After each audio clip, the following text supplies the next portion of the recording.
Кавказ в то время походил на огромное лоскутное одеяло, сотканное из множества ханств, княжеств, султанатов. Был даже пашалык во главе с анапским пашой. Если с этими микрогосударствами русские научились кое-как управляться, то Чечня всегда оставалась для них неуязвимой. Она не была феодальной вотчиной. Она была вольным обществом. Вольным.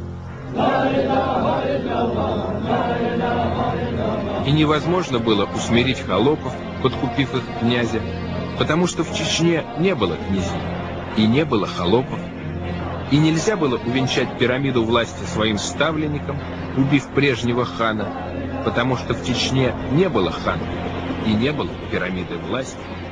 Чечня с ее родовым строем, словно примитивный механизм, имела единственный рычаг управления — совет старейшин. Этим бы рычагом, да еще уметь бы манипулировать.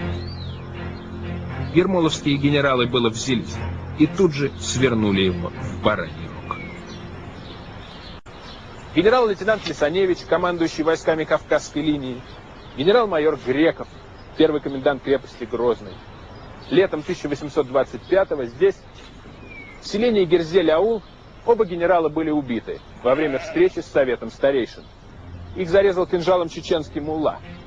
Он не пожелал выслушивать, как два чужестранца в лицо называют почтенных старцев изменниками, сволочью и зверьем.